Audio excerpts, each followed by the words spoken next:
Hello, मैं education ज्ञान master Rakesh आप सभी का हार्दिक स्वागत एवं अभिनंदन करता हूं।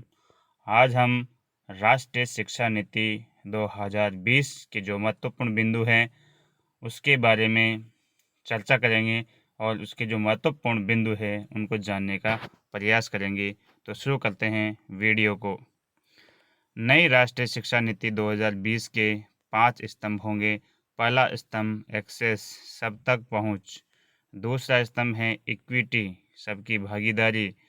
तीसरा स्तंभ है क्वालिटी, इसमें गुणवत्ता पे ध्यान दिया जाएगा। चौथा इसका स्तंभ है एफोर्डेबिलिटी, किफ़ायती होनी चाहिए शिक्षा। पांचवा है अकाउंटेबिलिटी, जवाबदेही होनी चाहिए शिक्षा। इसके बाद नेक्स्ट हैं विद्यालय शिक्षा किस प्रकार से होगी। विद्यालय शिक्षा, स्कूली शिक्षा का जो ढांचा है वो 10+2 के ढांचे को 5+3+3+4 के 4 स्तर में बदला जाएगा। और फाउंडेशन स्टेज जो होगी इसकी वह पहले 3 साल तक बच्चे को आंगनबाड़ी में भेजा जाएगा। उसके बाद प्राथमिक विद्यालय में प्री स्कूलिंग होगी उसकी, और अगले 2 साल तक 1 व 2 दूसरी कक्षा की पढ़ाई स्कूल में करवाई जाएगी। इक्विटी आधारित नया पाठ्यक्रम तैयार किया जाएगा। अगला पॉइंट है प्रोपेटरी स्टेज। प्रोपेटरी स्टेज के अंतर्गत इसमें कक्षा 3 से 5 तक प्रयोगों के जरिए विज्ञान, गणित, आर्ट्स आदि की पढ़ाई कराई जाएगी और 8 से 11 साल तक की उम्र के बच्चे इसमें शामिल होंगे।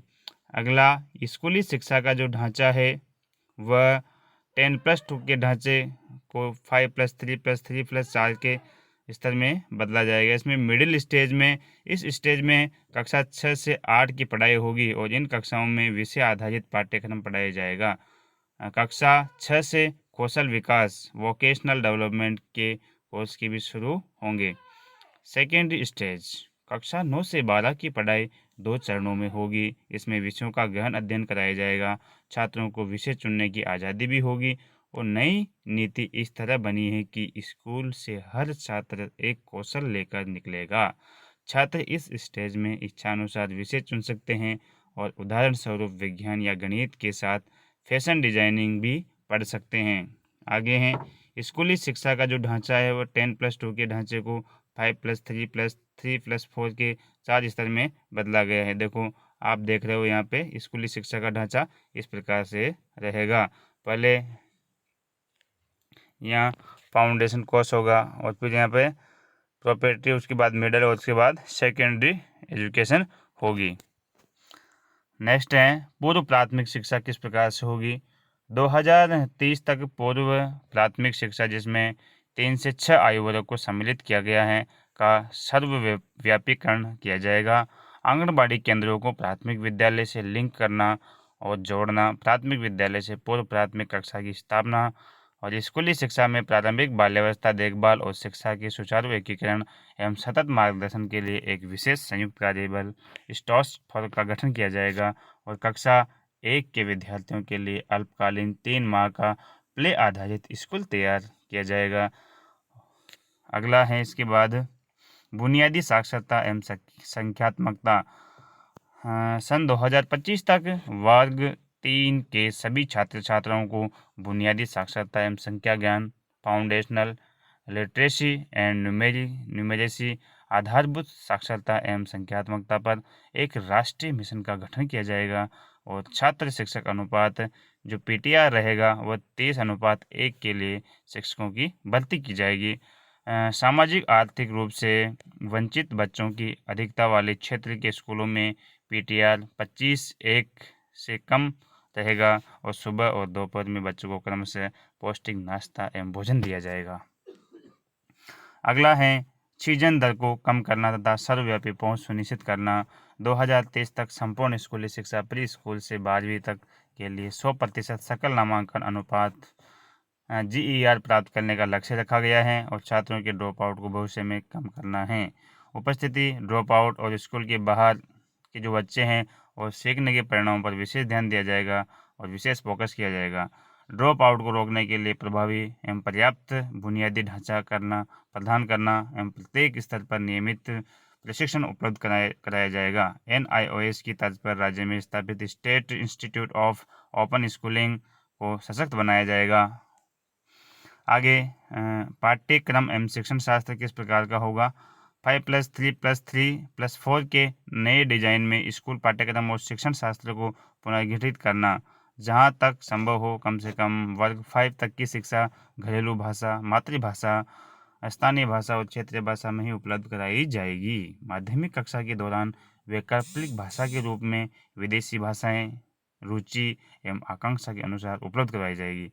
वर्ग 6 से ही व्यावसायिक कौशल सीखने का विकल्प होगा छात्रों के पास। और NCERT के द्वारा राष्ट्रीय शिक्षा नीति 2020 के सिद्धांतों पर स्कूली शिक्षा के लिए एक नया एवं व्यापक राष्ट्रीय पाठ्यचर्या रूपरेखा NCFSE 2020-21 तैयार किया जाएगा, जिसके आधार पर बच्चों की पढ़ाई करवाई जाएगी।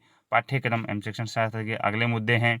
सभी कक्षा के छात्र छात्राओं को प्रत्येक वर्ष प्रगति पत्रक समग्र 360 डिग्री एवं बहुआयामी कार्ड दिया जाएगा, जिसमें स्व मूल्यांकन, सहपाठी मूल्यांकन, प्रोजेक्ट कार्य एवं खोज आधारित अध्ययन में प्रदर्शन, क्विज, रोल प्ले, समूह कार्य, पोर्टफोलियो आदि शिक्षक मूल्यांकन सहित शामिल होगा।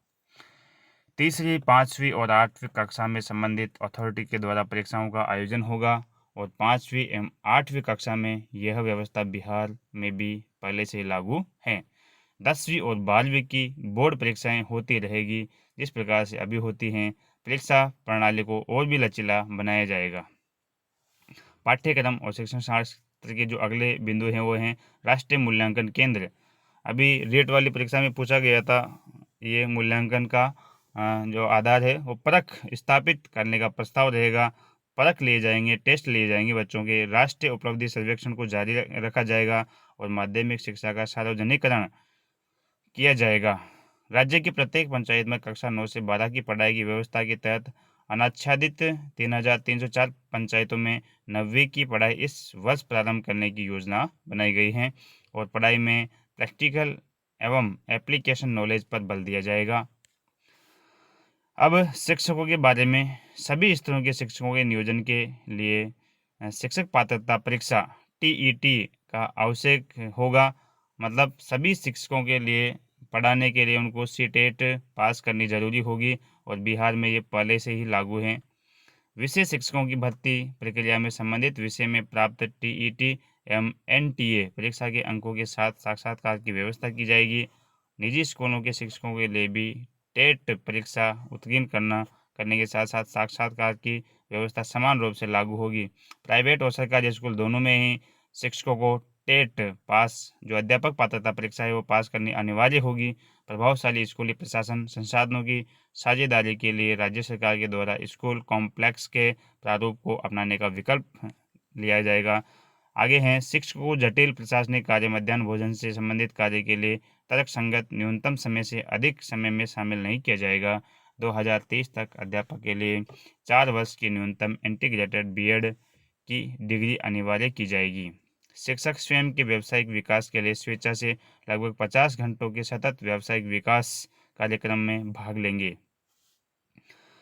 अगला पॉइंट है स्कूल के प्रधानाध्यापकों एवं स्कूल कॉम्प्लेक्स के प्रमुखों के लिए अपने लीडरशिप और प्रबंधन विकास कौशल को लगातार विकसित करने के लिए अपेक्षित हैं कि वे भी स्वेच्छा से लगभग 50 घंटे के सतत व्यावसायिक विकास CPD कार्यक्रम में भाग लेंगे। और वर्ष 2021 तक NCTE एवं NCERT के परामर्श से अध्यापक शिक्षा हेतु एक नवीन एवं व्यापक राष्ट्रीय पाठ्यचर्या रूपरेखा का निर्माण किया जाएगा। अब समतामूलक एवं समावेशी शिक्षा किस प्रकार से लागू होगी। नई शिक्षा नीति में लक्षित छात्रवृत्ति माता पिता को अपने बच्चों को प्रोत्साहित करने के लिए सशर्त नगद हस्तांतरण, परिवहन के लिए साइकिल प्रदान की जाएगी आदि जैसी विभिन्न सफल योजनाएं जारी रहेगी। और राज्य में ये पहले से ही लागू हैं। राजस्थान में शैक्षिक रूप से पिछड़े, सामाजिक आर्थिक रूप से वंचित समूह की बड़ी आबादी वाले क्षेत्रों को विशेष शिक्षा क्षेत्र घोषित किया जाए। सभी छात्राओं और साथ ही ट्रांसजेंडर छात्रों की शिक्षा के लिए जेंडर समावेशी निधि के गठन का प्रस्ताव किया गया है। अगला बिंदु है समतामूलक एवं समावेशी शिक्षा का। सभी कस्तूरबा गांधी बालिका विद्यालय KGBV को ग्रेड 12वीं तक विस्तारित करने की योजनाएं जो अभी 10वीं तक चल रहे हैं। अनुसूचित जाति एवं अनुसूचित जनजाति के शैक्षणिक विकास में असमानता को दूर करने के लिए विशेष ध्यान दिया जाएगा और इनके लिए विशेष छात्रावास, ब्रिज पाठ्यक्रम और फीस माफ करने तथा छात्रवृत्ति के माध्यम से वित्तीय सहायता की व्यवस्था भी की जाएगी SC/ST के लिए। आगे स्कूल कॉम्प्लेक्स क्लस्टर का निर्धारण किया जाएगा। संसाधनों का साझा उपयोग के लिए स्कूल कॉम्प्लेक्स क्लस्टर का निर्धारण किया जाएगा और इसके तहत माध्यमिक विद्यालय को इकाई मानते हुए स्कूल कॉम्प्लेक्स क्लस्टर का चयन एवं अन्य प्राथमिक एवं मध्य विद्यालय 5 किलोमीटर के दायरे में इसमें संबद्ध होकर संचालित होंगे और विशेष शिक्षकों की पर्याप्त संख्या सुनिश्चित करने के लिए शिक्षकों की भर्ती एवं पदस्थापन स्कूल कॉम्प्लेक्स विद्यालय में होंगे। प्रत्येक स्कूल कॉम्प्लेक्स क्लस्टर द्वारा क्षेत्राधीन सभी विद्यालयों के स्कूल विकास योजना के आधार पर स्कूल कॉम्प्लेक्स विकास योजना तैयार किया जाएगा। नेक्स्ट बिंदु है शिक्षा विभाग एवं NCERT के द्वारा सभी स्कूलों की विकास योजना एवं स्कूल कॉम्प्लेक्स विकास योजना के लिए मानक एवं फ्रेमवर्क तैयार किया जाएगा। अगला बिंदु है स्कूलों का समेकन किया जाएगा। सावधानीपूर्वक ये सुनिश्चित करते हुए कि पहुंच पर कोई प्रभाव न पड़े, हर राज्य एवं जिले को बाल भवन स्थापित करने हेतु प्रोत्साहित किया जाएगा और ऐसे बाल भवन जहां संभव हो स्कूल कॉम्प्लेक्स क्लस्टर के हिस्से भी हो सकते हैं। अगला बिंदु है ये स्कूली शिक्षा के लिए मानक निर्धारण एवं प्रमाणन क्या होगा। विद्यालयी शिक्षा के समग्र निगरानी एवं नीति निर्धारण के लिए राज्य का शिक्षा विभाग सर्वोच्च राज्य स्तरीय निकाय होगा और सार्वजनिक विद्यालय प्रणाली की सेवा प्रावधान एवं शैक्षिक संचालन की जिम्मेदारी स्कूल शिक्षा निदेशालय की होगी। राज्य विद्यालय मानक प्राधिकरण स्टेट स्कूल स्टैंडर्ड्स अथॉरिटी नामक एक स्वतंत्र राज्य व्यापी निकाय की स्थापना की जाएगी और ये निकाय NCERT के द्वारा तैयार मापदंडों के आधार पर न्यूनतम मानकों का निर्धारण एवं सभी विद्यालयों, निजी विद्यालय सहित में इसका अनुपालन करा जाना सुनिश्चित कराएगी। राज्य शिक्षा शोध एवं प्रशिक्षण परिषद NCERT अकादमिक प्राधिकार के रूप में कार्य करेगा तथा school quality assessment and accreditation framework तैयार किया जाएगा। अध्यापक शिक्षा क्या होगी। अगली पीढ़ी को आकार देने वाले शिक्षकों की एक टीम के निर्माण में अध्यापक शिक्षा की महत्वपूर्ण भूमिका होगी। शिक्षक पेशे की प्रतिष्ठा को स्थापित करने के लिए रेगुलेटरी पद्धति को सशक्त किया जाएगा और वर्ष 2030 तक केवल शैक्षिक रूप से सुदृढ़ बहु विषयक और एकीकृत अध्यापक शिक्षा कार्यक्रम ही क्रियान्वित किए जाएंगे। वर्ष 2023 तक सभी एकल शिक्षक शिक्षा के संस्थानों को बहुविषयक संस्थानों के रूप में स्थापित करने की योजना रखी गई है। अगला है अध्यापक शिक्षा। वर्ष 2023 तक स्कूली शिक्षा के लिए बहुविषयक उच्च स्तर शिक्षण संस्थान के द्वारा प्रदत्त 4 वर्षीय B.Ed कार्यक्रम स्कूल अध्यापक शिक्षा के लिए न्यूनतम डिग्री योग्यता होगा और 4 वर्षीय एकीकृत B.Ed संचालित करने वाले संस्थान 2 वर्षीय B.Ed पूर्व से स्नातक डिग्री धारकों के लिए भी संचालित कर सकते हैं और 4 वर्ष की स्नातक डिग्रीधारी के लिए 1 वर्षीय B.Ed कार्यक्रम की सुविधा होगी। सलाह के लिए एक राष्ट्रीय मिशन की स्थापना की जाएगी और इच्छुक वरिष्ठ तथा रिटायर्ड अध्यापकों का बड़ा पुल बनेगा जो यूनिवर्सिटी व कॉलेजों के अध्यापकों को पेशेवर सहयोग प्रदान करेंगे। आगे है व्यावसायिक शिक्षा। समस्त शिक्षण संस्थान जैसे स्कूल, कॉलेज, विश्वविद्यालय द्वारा चरणबद्ध तरीके से व्यावसायिक शिक्षा के कार्यक्रमों को मुख्य धारा की शिक्षा में एकीकृत करेंगे और वर्ष 2025 तक कम से कम 50% विद्यार्थियों को व्यावसायिक शिक्षा का अनुभव प्रदान करना है। ODL open and distance learning mode के माध्यम से भी व्यावसायिक पाठ्यक्रमों को संचालित करने की संभावना की तलाश की जा रही है और राष्ट्रीय स्तर पर national committee for the integration of vocational education के गठन की योजना बनाई गई है। राष्ट्रीय कौशल योग्यता फ्रेमवर्क का विस्तार पूर्वक निर्माण किया जाएगा। अन्य केंद्रीय विचारणीय जो मुद्दे रहेंगे उनके बारे में चर्चा करते हैं। अब हम प्रोफेशनल शिक्षा, कृषि शिक्षा और इससे संबंधित विषयों को पुनर्जीवित किया जाएगा और कृषि प्रौद्योगिकी पार्क की स्थापना की जाएगी जिसमें प्रौद्योगिकी इंक्यूबेशन और इसके प्रसार और टिकाऊ तरीके को बढ़ावा मिल सके। विधिक शिक्षा के पाठ्यक्रम में सामाजिक सांस्कृतिक संदर्भों के साथ साथ साक्ष्य आधारित तरीकों से विधिक विचार प्रक्रिया के इतिहास, न्याय के सिद्धांतों, न्याय शास्त्र के अभ्यास और अन्य संबंधित विषयों को उचित और पर्याप्त प्रतिनिधित्व दिया जाएगा। अगला बिंदु है विधिक शिक्षा के संस्थानों को भविष्य के वकीलों और न्यायाधीशों के लिए द्विभाषी शिक्षा जिसमें एक अंग्रेजी और दूसरी उस राज्य की भाषा को भी पेशकश पर विचार किया जाएगा। और स्वास्थ्य शिक्षा प्रणाली को एकीकृत करने की योजना बनाई जाएगी। एलोपैथिक चिकित्सा शिक्षा के सभी छात्रों को आयुर्वेद, योग और प्राकृतिक चिकित्सा, यूनानी, सिद्ध और होम्योपैथिक आयुष की बुनियादी समझ होनी चाहिए और ऐसा ही अन्य सभी प्रकार की चिकित्सा से संबंधित विद्यार्थियों के विषय में भी लागू होगा। तकनीकी शिक्षा यथा इंजीनियरिंग, प्रौद्योगिकी, प्रबंधन, वास्तुकला, टाउन प्लानिंग, फार्मेसी, होटल प्रबंधन और कैंटरिंग आदि से डिग्री और डिप्लोमा कार्यक्रम शामिल किए जाएंगे। ऑनलाइन और डिजिटल शिक्षा की ओर भारत जा रहा है और ऑनलाइन शिक्षा के लिए पायलट अध्ययन करवाया जाएगा। डिजिटल इंफ्रास्ट्रक्चर का निर्माण करवाया जाएगा। ऑनलाइन शिक्षण मंच और उपकरण की व्यवस्था करवाई जाएगी। ऑनलाइन सामग्री निर्माण, डिजिटल रिपोजिटरी और प्रसार की व्यवस्था की जाएगी। डिजिटल अंतर को कम करना, सभी भारतीय भाषाओं में सामग्री की उपलब्धता और वर्चुअल लैब्स की व्यवस्था की जाएगी। शिक्षकों के लिए प्रशिक्षण और प्रोत्साहन की व्यवस्था होगी। ऑनलाइन मूल्यांकन और परीक्षा की व्यवस्था की जाएगी। जिस प्रकार से अभी कोविड-19 में ऑनलाइन शिक्षा चल रही है, उस प्रकार से आने वाली जो शिक्षा नीति है उसके अंदर ऑनलाइन शिक्षा को भी अधिक से अधिक बढ़ावा दिया गया है। क्रियान्वयन की जो रणनीति है वो किस प्रकार से होगी? क्रियान्वयन की रणनीति केंद्रीय शिक्षा सलाहकार बोर्ड का सशक्तिकरण किया जाएगा और मानव संसाधन विकास मंत्रालय का नाम अब शिक्षा मंत्रालय होगा। ये ध्यान देने योग्य बात है कि मानव संसाधन विकास मंत्रालय जो एचआरडी मिनिस्ट्री है उसका नाम अब शिक्षा मंत्रालय होगा, एजुकेशन मिनिस्ट्री। बिहार में पूर्व से ही शिक्षा विभाग नाम दिया गया है। बिहार में पहले से ही चल रहा है और वित्त पोषण केंद्र एवं राज्य सरकार शिक्षा के क्षेत्र में सार्वजनिक निवेश को जीडीपी का 6% तक बढ़ाने के लिए मिलकर कार्य करेंगे।